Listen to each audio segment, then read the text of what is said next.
Good afternoon and welcome back. Welcome to our session on Prader Willi syndrome and autism. I have the pleasure of introducing our next speaker and my friend, Cindy Zapak. Cindy is a board-certified behavior analyst who has a master's degree in education from the University of Virginia. Ever since high school, she's been interested in helping people who have disabilities, and she was lucky enough to turn her passion into a career and has been working in the field of special education, mostly using applied behavior analysis since that time. Cindy currently works as a behavior analyst supporting classrooms run by the Bucks County Intermediate Unit 22 in Pennsylvania. She's also the mother of 2 boys, one whom happens to have Prader Willi syndrome. Since joining the PWS family, she has learned a lot about this unique population and has made a point of educating herself and other professionals on how to best meet the needs of those with PWS.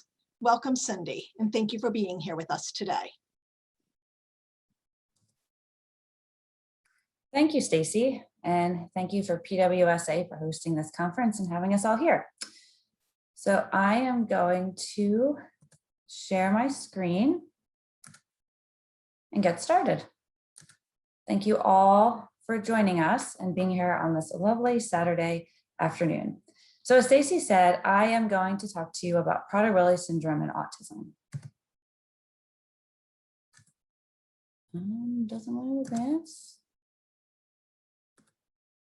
There we go, sorry.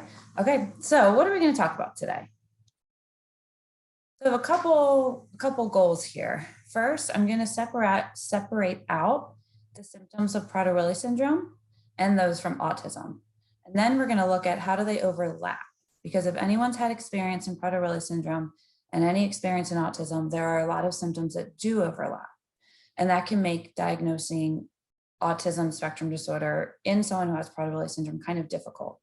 So we're going to go through what an evaluation should look like if you're an individual, if you work with someone or if you care for someone who already has Prader-Willi syndrome and they're getting an evaluation for autism, what needs to be done a little differently? Because true to form, Prader-Willi syndrome likes to change things around for us. And what do you do after you get a diagnosis or possibly not get a diagnosis when you thought maybe you're going to get one?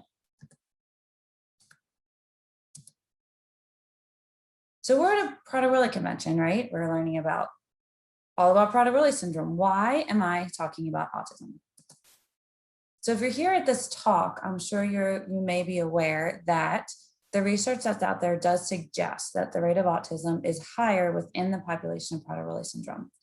One thing that should be noted is that, and I'll talk about this a little bit later on when I talk a little bit more about the specific research, but generally speaking, research that has been done is based on parental input. So surveys that parents fill out. And we need to take that into account when we're looking at a diagnosis.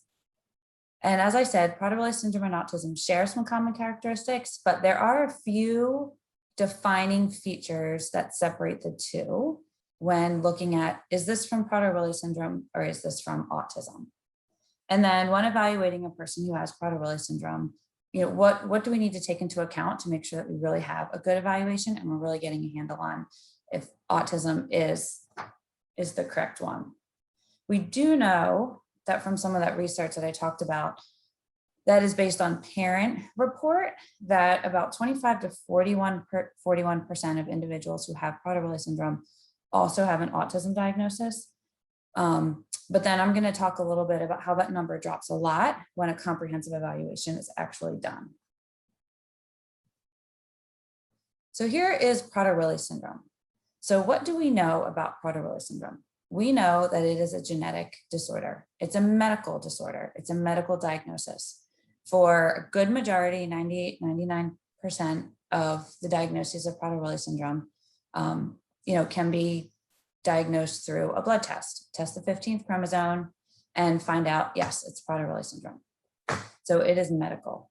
We know that the symptoms occur in phases, and this is pretty unique to Prader-Willi syndrome. It often starts with failure to thrive as an infant. And for those whose children or students or loved ones ended up with an early diagnosis, this failure to thrive is often one of the beginning kind of observations that spark someone to start looking further into possibly a Prader-Willi syndrome diagnosis. Obviously, hyperphagia which can lead to obesity. And we know that Prader-Willi syndrome is the most common genetic cause for morbid obesity. That is a defining symptom of Prader-Willi syndrome. And there's some common behavioral traits that we'll see in Prader-Willi syndrome. And if you know about autism, you also know that a lot of these are in autism as well, which is why we're going to talk a little bit about what makes them the same and what makes them different. And there is one medical treatment that's PWS specific, and that's the human growth hormone. And we do also know that people with Prader-Willi syndrome, it's a spectrum disorder. So not everyone who has Prader-Willi syndrome is going to display every single one of these traits, nor are they going to display it at the same severity, as another person who has Prader-Willi syndrome. Intellectual disability is something else that is seen within Prader-Willi syndrome, but again, it varies and it's not a guarantee. Now, looking at autism is a diagnosed through behavioral observations.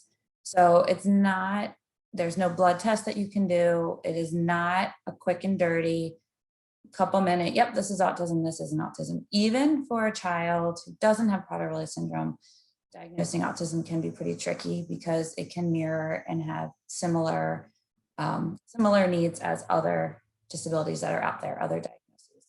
But this is diagnosed through behavioral observations.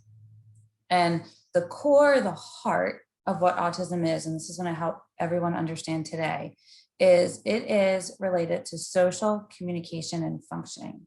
So somebody who has autism is going to do less of social communication behaviors. They're going to do less using eye contact appropriately. In the early developmental period, you're not going to see a lot of pointing. So use of gestures, understanding gestures. It's about communication. It's not necessarily about speaking. It's about connecting with others. You're going to see less engagement in reciprocal social interactions. So again, people who have autism, it's not that somebody who has autism is not interested in interacting with somebody. It is not that they don't like people. For whatever reason, people who have autism just don't have this innate knowledge of how to interact with somebody, how to communicate appropriately. So it's something that needs to be taught. So at its core, autism is about social communication, interactions, and relationships. And in order to get an autism diagnosis, a person can be diagnosed with autism later in life. They can be diagnosed in early elementary school. Some people as adults report receiving diagnoses now, because obviously us as adults, when we were in school, this was not common, but they're able to say, yes, during the early developmental period, when my child may be 10, but when he was 2 or 3, he didn't ever point when he wanted something, or he didn't really look at me, or when I called his name, he didn't respond. So the diagnosis can happen at any point in life, but you need to be when the diagnosis occurs, you need to be able to point to some of these traits being present during the early developmental period. And it needs to cause a significant impairment in functioning. And this is going to be a little bit of a difference between Prader-Willi syndrome and autism as we go forward. But diagnostically, these social communication functioning deficits, these things that maybe a child is doing less of, or not enough of, or to a lesser degree, needs to cause a significant impairment in their functioning. They're not able to maintain relationships with other people, not able to, make friends. And this cannot be better explained. So all of these symptoms that you're seeing in this child, maybe lack of communication, lack of eye contact, that it cannot be better explained by something else, say intellectual disability or a global developmental delay. So this is where differentiating autism from Prader-Willi syndrome, when we already know somebody has a confirmed diagnosis of Prader-Willi syndrome, is it really autism, or is it just their expression of Prader-Willi syndrome? So that's where you really need some nice clinical expertise. And we're going to talk about some specific testing that can be done and what really needs to be taken into account to say, well, is this really just the way Prader-Willi syndrome is expressed in this individual? This individual has intellectual disability. Is possibly some of these behaviors related to that we've just kind of reached their cognitive max and that's all they can do.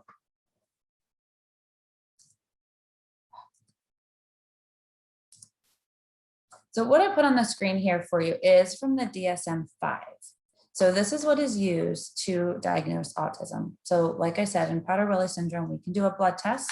We can look at the chromosome 15 and we can see if there's a duplication. We can see if there's a deletion. And in some cases, you can see if there is the mosaicism. For autism, it's going to be these behavioral characteristics that need to be observed. So this A, is talking about the social communication piece. So somebody who needs to display all of these symptoms. So they're going to have deficits in social emotional reciprocity. So what does that mean? Social emotional reciprocity, back and forth. Even as an infant, somebody holds a baby, they smile at the baby and the baby smiles back. That doesn't involve any sort of teaching, that doesn't involve any sort of language or understanding. It's that reciprocity that baby knows to reciprocate that smile back. And an older individual, somebody in elementary school, somebody who's vocal or verbal, this may look like a greeting. So when you walk in a room and somebody says hi to you, you say hi back. Somebody with autism is going to be less likely to reciprocate that greeting. They may turn away from the greeting altogether. They may say something back that doesn't match. So you may say, hey, good morning. And they may start talking about all the facts about Star Wars that they know. So that's not really reciprocal. You're also going to see some deficits in nonverbal communication. So what this means is oftentimes a big red flag in a young child with autism is that they're not using a point to communicate. A young child who can't talk yet, they want their bottle, they're pointing, they're looking, they're pointing, they want that bottle. They're able to communicate without talking. They're also going to communicate nonverbally just for social interaction. We're going to talk about that a little bit more in depth in a minute, because that's really a key component when you're talking about autism. So again, these are deficits and often you see less of. It's not necessarily none. It's not that somebody with autism cannot do any of these. It's that they're doing it less and it's interfering with their ability to interact with others. And then as they get a little bit older, you're going to see deficits in developing, maintaining, and understanding relationships. So being able to understand, I have a friend, there's somebody in my class, and I have on a shirt that's black, and there may be somebody with autism who just doesn't like the color black. They don't like it. So they're going to come up to me and say, hi, Ms. Apex, your shirt is black and I don't like it. Because they don't understand that comment is going to affect the maintenance of our relationship. It's a fact. I don't like black, so I'm going to explain that I don't like black. But they're not able to understand how that's going to affect their relationship. And when you look specifically so when a diagnosis is made and whoever is part of the team that's making the diagnosis, in the DSM-5, there's also 3 levels of severity. So that's based on the level of the social communication impairments that you see, and also the restrictive patterns of behavior that I'm going to talk about next. But the level of severity will be made based on how the individual is able to participate in the community. What level of support do they need to participate? And that's how the severity is going to be made. So again, I want you to notice that these social communication deficits, in nowhere do they mention the act of speaking. The actual verbal ability to talk is not mentioned here. So yes, a child oftentimes who has autism talks late. They do talk late, but people with lots of other disabilities will talk late as well. But in order for it to fall within the autism category, we're looking at the communication, that nonverbal communication. So I remember, for example, when my son, he's 14 and a half now. So when he was around 2, he didn't have any words, but he had a lot of sign language. And he would sit at the front door and he would look at me and he would sign eat and he would sign out, eat, out. Later, we taught him restaurant. He wanted to go to a restaurant, but he was able to get his message across. Big smile, looking at me, looking at my husband. He did all of that without speaking. He was reaching out to someone else. He was initiating. We didn't go up to him and ask him what he wanted. We didn't tell him to tell us anything. He sat at that door, he signed those things he wanted, and he used his eye contact, he used his facial expression, he used all kinds of nonverbal communication. The deaf community is another good example. Obviously, they use lots of nonverbal communication.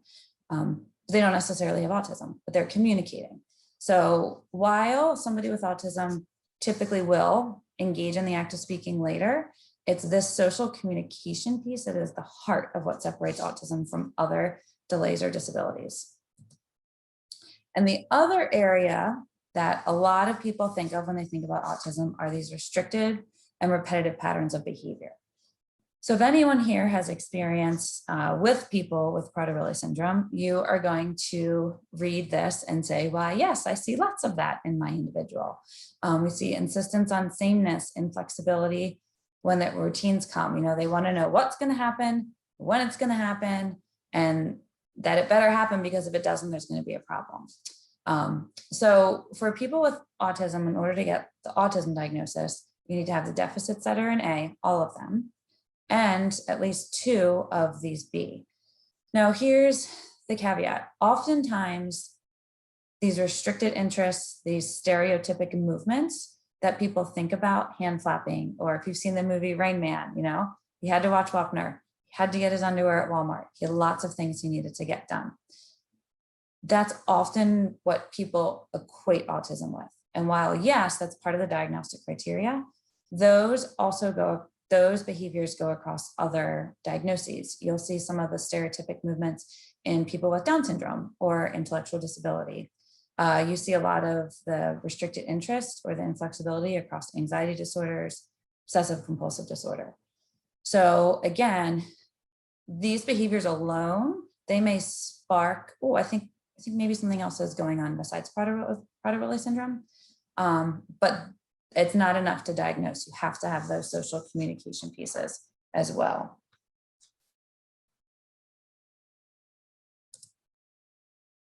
So I want to bring a little bit more attention to this term called joint attention. And some of you may have heard of this before. Your speech therapist may talk about it. You may have heard of it if you are researching and considering that your child may have autism. So joint attention is communicating non-verbally for the ability to share an experience with somebody else. So if you see this picture here, you can see the little baby is pointing, all 3 people, their eyes are looking the same way. The man has a little bit of a smile. The baby's face is a little like, oh, look, exciting. There's a lot going on there that you could get just from that nonverbal. So maybe there's a really cool bear far away, and the boy is saying like, hey, cool, look at that bear. But what that little boy is doing is communicating to share an experience with someone else. It's not to get something. It's not to get something tangible.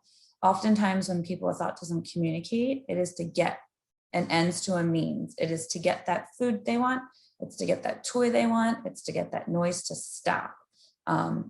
People with autism will often use other people as objects. And so if I have autism and I want my favorite toy that's up on the high shelf, or I want my video game controller that's up high, I may grab someone's hand, pull them over, and climb up that person like they were a chair, versus looking at them and using some communication to say, hey, I need that remote control that's up high.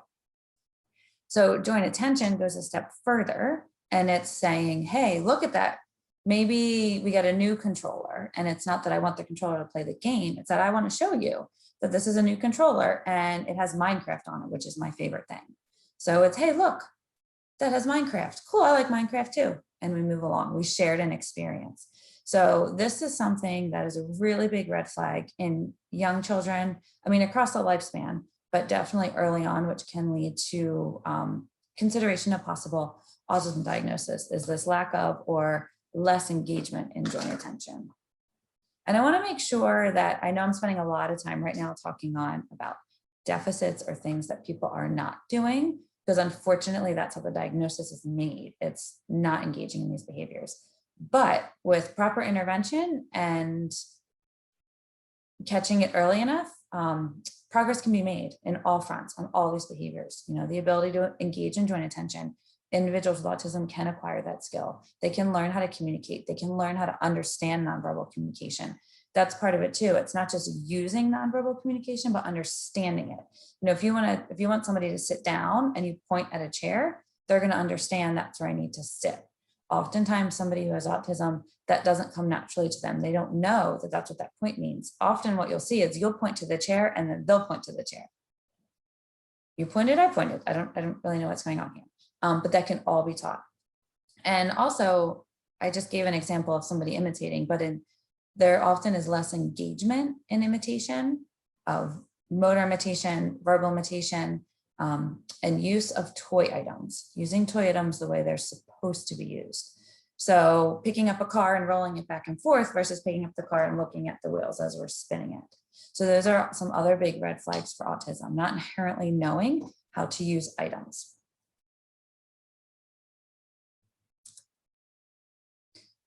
So what we're going to look at now is I've separated out a little bit of what I've talked about already.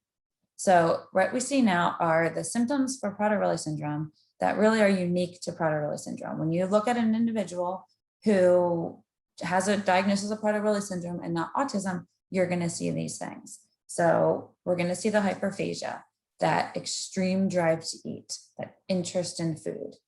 While there are some people with autism that will engage in this behavior, it's not a common trait that really defines autism, but it is one that often defines Prader Willi syndrome.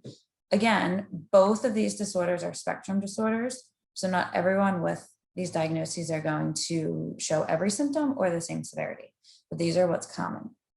Often you're going to see failure to thrive in Prader Willi syndrome very early on in life, and that often is what triggers possible Prader Willi syndrome diagnosis later on.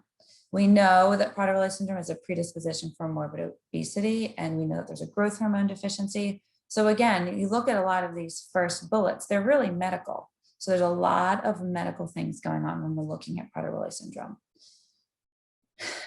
So we also know that people with Prader Willi syndrome may engage. So SIB, that stands for self-injurious behavior. So Dr. Dykins and a bunch of other researchers did some research in 2017, and they took about 150 individuals who had Prader Willi syndrome, and they also ran comprehensive assessment for autism. So they went beyond that checklist, which is what pretty much all of the other research out there on Prader Willi syndrome and autism shows. So they ran the participants through all this testing. They looked at developmental milestones. They did some interviews. They did some checklists. They looked at adaptive behavior scales, and they looked at to see what really defined Prader Willi syndrome, how many of these individuals actually really cross over and have autism and Prader Willi syndrome, and what makes them different. So there's some really interesting information in that article. And one of the things they found is that in Prader Willi syndrome, skin picking was the self-injurious behavior that was noted, that was specific to Prader Willi syndrome. They also found that the ability or the difficulty in getting their thoughts into words.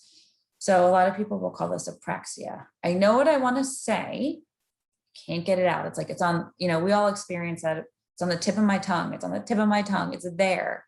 So that was common in the subset. So there was a subset of individuals who have Prader Willi syndrome.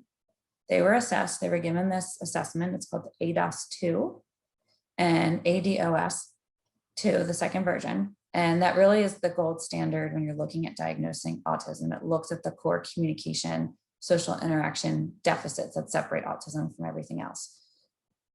So they took all of those that, based on the ADOS score, looked like they were going to end up getting an autism diagnosis. But then as a whole clinical team, they got together, speech therapists, psychologists that knew autism, psychologists that knew Prader Willi syndrome, and there was a subset of those that appeared to have a score within thresholds of autism, but clinically did not get the autism diagnosis. And what separated that group apart was they all displayed this difficulty getting their thoughts into words. The motor planning piece of speech was hard for them. So they knew what they wanted to say. They maybe were using nonverbal forms of getting it across, but getting it out was hard. So that's where it's important to really look at the communication piece. Is it an overall interaction deficit, or is it a speaking deficit that's causing these difficulties here?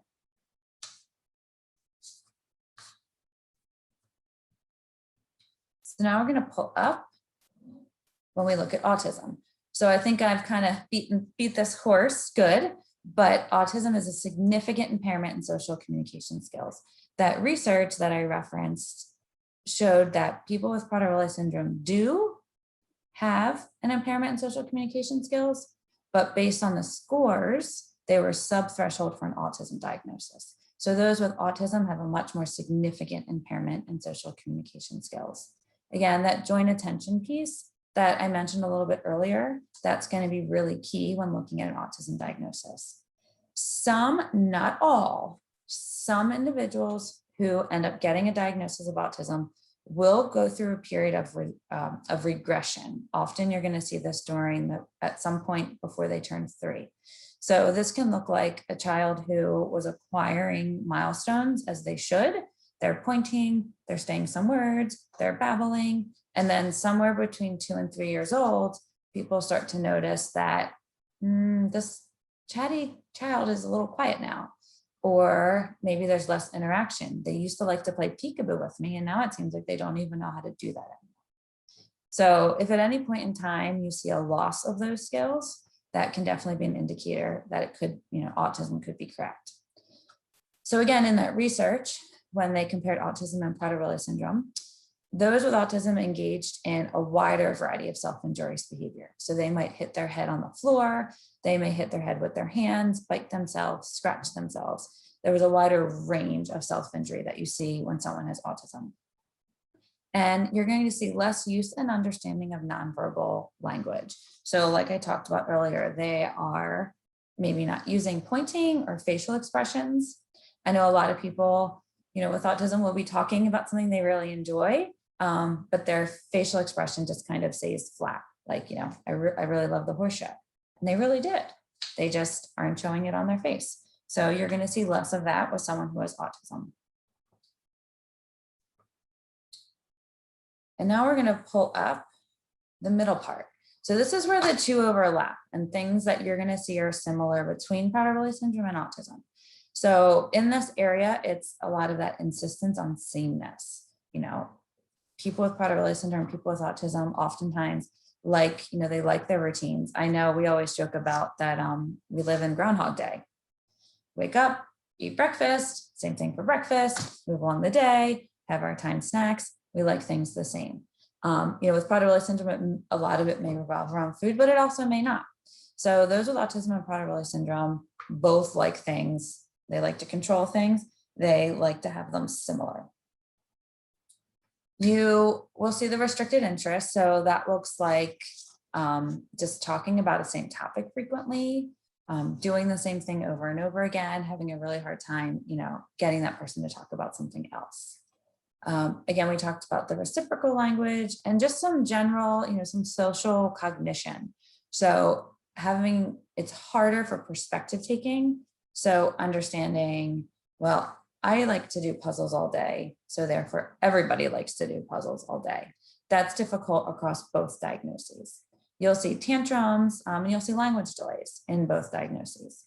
And again, kind of what separates the two in the language department, while people with autism can show that motor, that apraxia, that motor impairment, it was a lot more striking in the Prader Willi syndrome group in that research. There's not a ton of research on Prader Willi syndrome and autism, but in that one that was done, that was kind of the largest one where they actually tested.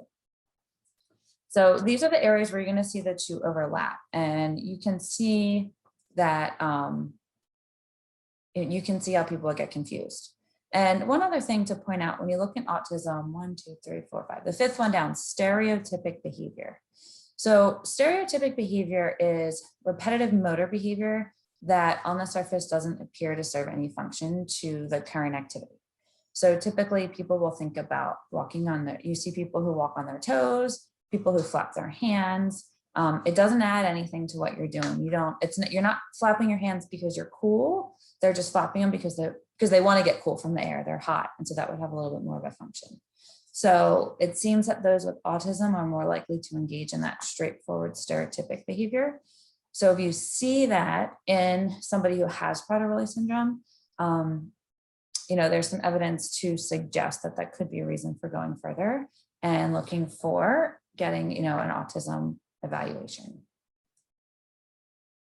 So as you can see, there's subtle differences in the behavioral symptoms between Prader Willi syndrome and autism.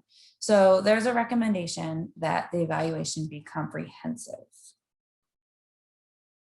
So if you're concerned, if you're hearing some of these and you're thinking, oh, this might be somebody I work with, or this might be my child, I think I should go further and get a comprehensive evaluation. What does that look like? What should I get? What should I do? So like I said earlier, do not stop at the checklist. There are a plethora of checklists that can be done. Limited to age, there's various ones that go up to the age of 3. There's other ones, all along the age span you can get no matter how old. It can be for an adult, middle school, elementary, a toddler. Autism is being diagnosed as early as 18 months. And that engagement in that joint attention that I talked about is something that babies will do around 12 months of age. 12 to 18 months, neurotypically developing babies will engage in those joint attention behaviors. So you don't want to just use the checklists. Checklists are meant to be a screening tool. And if you're lucky, if you have a pediatrician who's pretty good, they're going to do that checklist at the 2nd and 3rd well visits. When your child turns 2 and 3, they're going to do those checklists. So if you do a checklist, or if you're concerned, you can call your doctor and say, hey, I want to look at this checklist. I think that my child may be showing some autism signs. Do the checklist, and what will come out, it will say if this person is showing signs that indicate they may be at risk for an autism diagnosis. It is not meant to be diagnostic. So you can use the checklist, start with the checklist, don't stop at the checklist. So you want to make sure there's an observation involved, and you want the observation to be by somebody who's trained, really understanding those nuances of autism. And hopefully you want them to take into account the Prader Willi syndrome component as well. So the observation I mentioned earlier, it would be good if it would involve what's called the ADAS-2. So that is kind of what is the gold standard. Now, pediatricians, your general pediatrician may be certified to do this. People in the mental health field, people in the medical field can go and get certified and do this test. So it is possible that you could start with your pediatrician, do the checklist, and move forward and do an ADAS in the office there, or come back and do it there with the same person, as long as they're certified. You still don't want to stop there. While the ADAS is very good at detecting, autism symptoms and an actual diagnosis, it still isn't meant to be the only thing that's done. It's like I mentioned earlier in the research that Dr. Dykins and her colleagues did. There was a subset of individuals with Prader Willi syndrome who scored within the threshold for an autism diagnosis, but following clinical observation, did not actually end up with an autism diagnosis. So you want to make sure that there is an observation. I know in a couple of the children's hospitals, a thorough autism evaluation will go across 2 days. They'll come in, they'll bring you in, they'll do the observation, they'll videotape the ADAS, and then a team of individuals watch and score the ADAS. So multiple people can look, because this is all observational, like I said. So you want to try to keep it as objective as possible. So the observation is key. You want there to be an observation as part of it. And you want to include, you want to make sure that there is an interview. You want to make sure that it's a comprehensive team. You want to make sure that the team members talk to the caregiver. They talk about the developmental background. So there's other checklists that can be done that look at adaptive skills. So adaptive skills are how a person can take care of themselves, looking further into communication, having a speech therapist as part of it. So having there be an interview, consider medical background.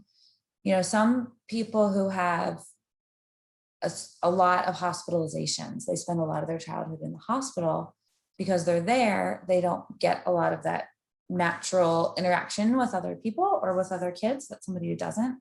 So if you have an individual who spent a lot of time in the hospital for various health reasons, you may see some social deficits, and that needs to be taken into account. Are these social deficits because they just haven't had the time and the experience to engage with others? Is it because they have Prader Willi syndrome, or is this really significant? Is this above and beyond? And given the checklist, given the ADAS, given these other speech testing and these other adaptive skills we looked at, could this really be autism?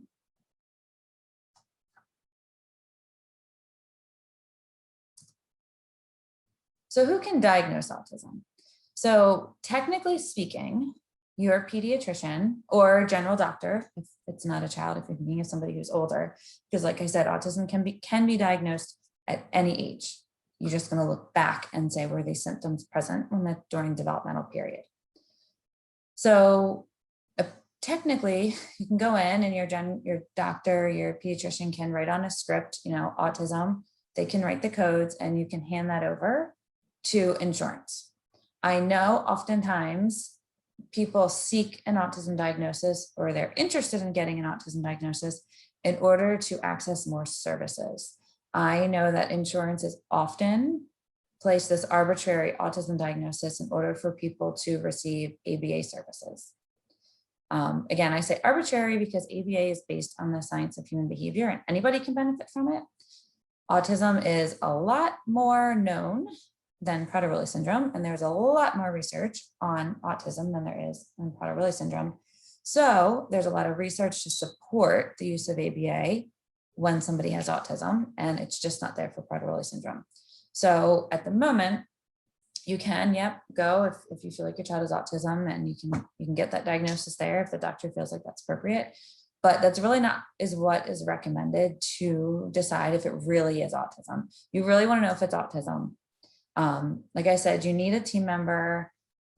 You want somebody to administer the ADOS2 to be part of that. You want to have that really good evaluation and a team member who can consider that motor speech component.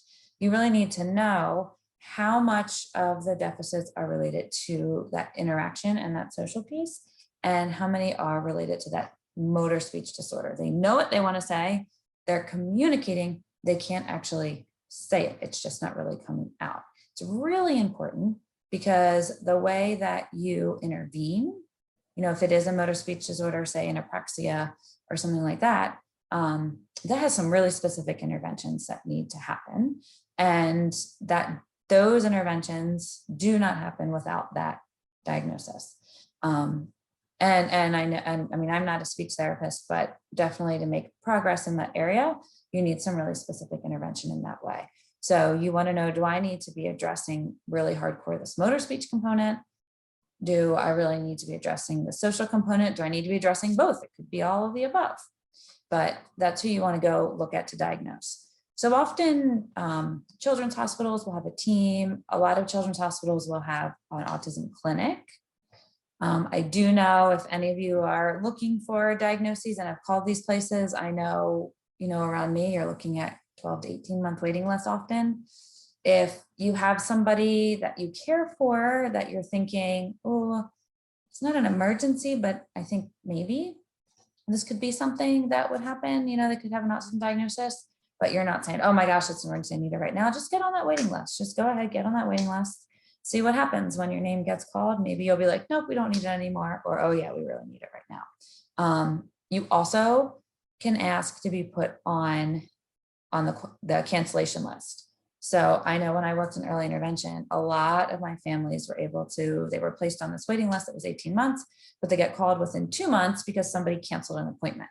So if somebody cancels an appointment, they'll go to the cancellation list and call you, and they might say, hey, we have a cancellation tomorrow or in 2 days, can you make it? And 9 times out of 10, families or care teams are gonna drop to go get there. And if you can't, you can't. You still have your spot. That's later on. So that's good to know too.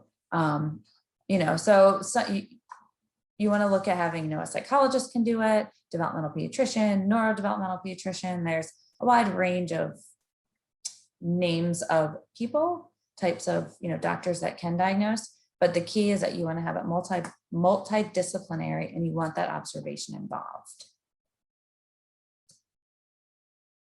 So if you go through all of this, maybe you've waited 18 months and there is no autism diagnosis made. First of all, for some people, this may be relief. Oh, this is great. Autism, we didn't have it. That's great. Other people, it can be a source of frustration because we do know that people with Prader Willi syndrome can benefit from applied behavioral analysis services, and having it being withheld for this arbitrary autism diagnosis, it can be very frustrating. So you might be a little frustrated if that's what happens. So the first thing I'd say is review the report, ask all the questions you have. You are a valid, team member, whether you're someone whether you're a parent or a member of a medical team, read it, really think carefully, think about some of those different things that I talked about earlier between autism and Prader Willi syndrome. If you read the report and you agree and you just feel like, hey, this is what it is, it's really just Prader Willi syndrome, then good. Then hey, I've got my stamp, I know what it is. If you really feel like it wasn't comprehensive enough, if you felt like maybe there was no observation, go back and ask for the observation, or go get a second opinion. You can go look if you feel like it wasn't comprehensive enough, if you don't agree with it. Continue with the services that you're doing. If your motivation to see if an autism diagnosis is appropriate, if your motivation was for services, I also know where I live, there are some camps, there are some social skills groups. There used to be a grant that required an autism diagnosis. So without that diagnosis, you couldn't get access to it, even though those services and that grant money would have funded things that my son would have benefited. Without an autism diagnosis, we weren't able to get that. So continue pursuing them. Go ahead and call, even if it says you have to have autism, just call. You'll be surprised. A good portion will say, oh, that's okay. Autism is often there because it's so common and people know what it is, but just call and ask, say, hey, my child has these deficits, have a report, they need social, they need emotional training. They just don't have this autism diagnosis. Can we still get it? See what happens. Fight with your insurance company. If it's an insurance thing, go ahead and do those appeals and reach out to your doctors, get some supporting documents from them, why whatever it is you're looking for, they need. Also, you could consider going to your human resources department if you have insurance through your company. Often, especially in large companies, the insurance is very specific to that, to that company. It's not a general insurance plan. That HR department, that company is deciding what is or isn't covered. So go to your HR department and plead your case. Say, hey, this isn't what's covered. Can we change this? Or can an exception be made? You won't know unless you ask. If you're still concerned, keep an eye on them, keep an eye on the symptoms, see what happens. Consider a reevaluation later. You may want to do a couple more years down the line. One of the things that the research saw when you're looking at Prader Willi syndrome and autism is that the symptoms of autism in those with Prader Willi syndrome are more obvious later. So if you took a younger child, a preschooler child, early elementary, and they did not get an autism diagnosis, but you're not 100% sold that was correct, go back and do another reevaluation a couple years later. Maybe you'll get, you may get a different result. And I want to just say a couple things if an autism diagnosis ends up being made. First, there's going to be a lot of feelings. There's going to be all those feelings, right? There's probably going to be that feeling of overwhelm. It's, all right, we already knew about this Prader Willi syndrome. We already knew about all of these things that are going to be difficult or that are difficult. Now I have this second thing to add on. Well, it may not necessarily be a second thing, because what this name is doing, it's just adding another name to some of the symptoms that may be a little bit more pronounced in this individual who has Prader Willi syndrome as opposed to somebody who's just Prader Willi syndrome. They have autism as well. Their social deficits are a little bit more pronounced when you have the autism diagnosis. Some of you may feel relief because it's like, yes, this explains it. I go to these conferences, I see these kids with Prader Willi syndrome. I feel like my child's a little different and I don't know why. And they just feel different. And now this is why. And actually I feel relief. And now I have a plan because, like I had said, autism is much more researched and known about. So you'll have a little bit more at your hand what to do. And then you may say, hooray, now I can finally get, that ABA or that social skills group that I'm looking for. But also realize that a medical diagnosis is not the same as an educational classification. So if this is made on an individual that is in school that has an IEP or doesn't have an IEP, maybe they have a 504, but they're in school, just because they have an autism diagnosis, you don't have to tell them. If you feel like this is something that, their school system services they're getting in school are great. They're doing well. They're moving along. You don't have to share the information with them. School's going well. However, it could open the door for more services. This diagnosis is protected by HIPAA. You choose who you tell, when you tell them, and why you tell them. But the school system they legally cannot use this diagnosis to deny services, make a change in placement, change anything on the IEP. I know some people may get this diagnosis and not want to tell school because they think, well, my child's in learning support or my child's in gen ed with an 8 and they're fine. If I tell them I have an autism diagnosis, they're going to move them into an autistic support classroom. That's not true. And it's not legal. And if they're going to do that, then reach out to PWSA, USA, because that shouldn't happen. The only thing that can happen is that it could open the door for more services. Possibly if your child is not making as much progress as you want, this could be why. And having an autism diagnosis can tailor the treatment a little bit, can tailor what happens at school. Maybe they would benefit from a little bit of push in from a teacher who's trained in autistic support. And again, it could open the door if you're looking for ABA services or anything like that.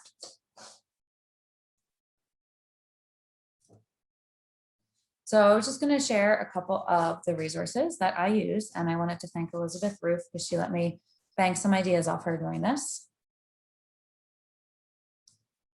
And that's the end that I have for you all. So thank you for your attention. Thank you, Cindy. That was fantastic, as always. We Thank you. have lots and lots of questions here. Okay. So the first question we have is, are there any specific IEP goals that you can think of that would help with that social communication problems for kids while at school? Oh, that's a good one. That's really hard. The social emotional goals are really difficult. Oftentimes, speech therapy, you may get some of that through speech therapist pragmatic goals. They'll talk about engaging in a reciprocal conversation. What you want to do first is make sure, because sometimes we jump the gun a little bit, and we want to make sure that if you want to look at having conversations or being social, does the individual have the base knowledge of, if they like to go swimming, do they know what a pool looks like? Can they use the language to describe a pool? Do they know where a pool is? Do they know what you need to do in a pool? Do they even have that language base to then engage in the conversation? So you will often see goals that talk about and say, we'll engage in a conversation 4 times and stay on topic, which may be appropriate. But if they have that, make sure that that your individual knows enough to go back and forth 4 times. We don't want to teach rote responding. We want to teach concepts. So you want to look at oftentimes, I know in RIPs, they're called SDIs, or the specially designed instruction. And those are things that have to happen throughout the day. So supporting the social emotional aspect is oftentimes seen in these SDIs where, there's different curriculums that can be used that may be in there, some social skills training, some social skills curriculum. If the individual has a one-on-one, that one-on-one is going to kind of prompt further conversation. And a big one, because I see this a lot in the classrooms I work on, is allowing a little bit of time. So we want to prompt people to talk and interact. Do it, say this, what do you want? What do you want? But it just teaches someone to do what they're told. So allowing that processing time, allowing that, not necessarily processing time, but a little bit of wait time for the individual to respond. You may find by adding in a little bit of time, they'll respond a little bit more. I don't know if that really answered the question. I can't No, those were great. give any specific IP goals without knowing an individual and knowing where they're at, but those are some things to think about. Absolutely. The next question was, what are some of the most common SIB behaviors in PWS besides skin picking? So the research that I read really said skin picking was specific to Prader Willi syndrome.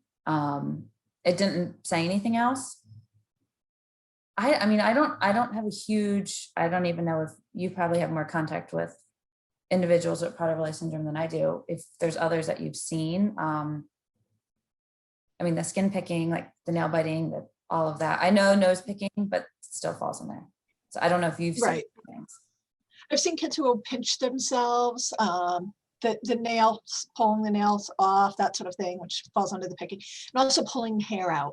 Yeah. Those are the ones that are the most common. So they're all kind of that picking, pulling thing. So in the research, when they looked at the two groups, the one who had PWS plus autism and PWS only, that was a defining feature, was the ones with autism engaged in a wider variety of SIB.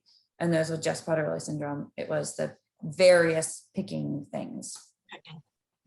Interesting. Mm-hmm. Now, what would younger adults look for when seeking an autism diagnosis? How is that different than children? That is a really good question. So typically when you look at autism in general, a little bit more of those restricted interests are a red flag. It's more of a red flag in an older person than a younger person. So, wanting to talk about trains all the time, or, whatever their topic is of the day, or they just keep bringing it back to that. Some of those motor mannerisms. And it would be that, you would expect somebody who's older to be able to engage in appropriate use of eye contact, reciprocal back and forth language. It may be about the content of what they're saying, not that they're not saying it, because by then they may have acquired speech abilities, but so back when Asperger's was a diagnosis, because it's not diagnosis anymore, that's often what happened. Somewhere in early elementary school, these kids were talking, but they weren't talking for social purposes. And so that, I would say, is what you would see at someone who's older. Great, thank you. How long should the observations occur in order to get that autism diagnosis? Oh, good question. So it typically only takes, if the ADOS is done, it's about 20-ish minutes. I can't really give a hard and fast number, but I would think there would be the ADOS, which is structured, but typically there's also some unstructured interactions as well. So you're probably looking at, half hour, but I don't have a hard and fast number, but you just don't be a checklist and walk away. Right. How can these types of behaviors be properly evaluated in children under the age of 2? So you talked a little bit about the shared attention and some of those things, but could you expand a little bit on that for that really young toddler age group? Sure. So in that age group, that's when it tips. So if you're looking at autism in general, that's often when it's diagnosed around that age. So you're going to see milestones that aren't being hit. So a lot of kids early, parents are like really annoyed because they're, say, at a party, and every 2 minutes they're like, "Mommy, I want this, I want that, I want this. Look at this, look at that, look at this, look at that." Da, da, da. That's not happening in someone with autism, or there's less of it. It may happen once every hour, but if you sit down and you look at a typically developing toddler, even somebody who can't speak yet, definitely the functional use of toys. If a child does not know how to pick up and use a toy without being taught, that's a huge red flag. Not pointing and not responding to their name. So by 12 months of age, if I called, "Hey, Stacy," and you never looked, that's a really big indicator in the young ones. Absolutely. So this person has a 2-year-old and has some of the symptoms that you've been talking about. Would it benefit them at this point to look into testing? Yeah, I mean, if they feel like it would be helpful, it's always good to have more information. And like I said, we know, the literature is there to support ABA interventions for autism. And we do know that ABA works well for Prader Willi syndrome. We don't have much research there. We know it does. We know it's to be tailored a little differently. But we know it's hard to get ABA services if you only have the Prader Willi syndrome diagnosis. So yeah, I would say the earlier the better, because we also know in autism intervention, the earlier the intervention happens, the better the outcome. So when we talk about the diagnosis of autism after you have Prader Willi syndrome, we talked a little bit about who those people should be who are evaluating the child. Should you also bring in somebody who's familiar with Prader Willi syndrome as well, or really focus on somebody who truly has the skill set to do the evaluations like the ADOS-2 and that sort of thing? So if you're lucky, if you can find someone that that hopefully maybe your developmental pediatrician, you definitely want to have somebody who can appreciate Prader Willi syndrome components. But hopefully some of the information that I've presented, and this should be available, the slides are available to people, correct? Yep, they're in the hub right now. Yeah. So if it's way easier to find somebody who's an expert in autism than it is Prader Willi syndrome. But you could always call, call PWSA USA and talk to them and get them on the call. I'm sure you guys could help with that. But yes, ultimately you would like to have somebody who knows both. And that's what happened in like the Dykens research. They had some people who were autism specialists and then the Prader Willi specialist, obviously from her group. So if you can get everyone, that'd be amazing. But oftentimes as a parent, we're the Prader Willi expert. So hopefully empowering, the parents with this information can help them. Fantastic. We have just a couple minutes left. Somebody just wanted to thank you very much for your presentation, but also asked whether or not you do telehealth consults. But that besides me. I know, right? I mean, I have the ability to, depending on it, depending on what people are looking for.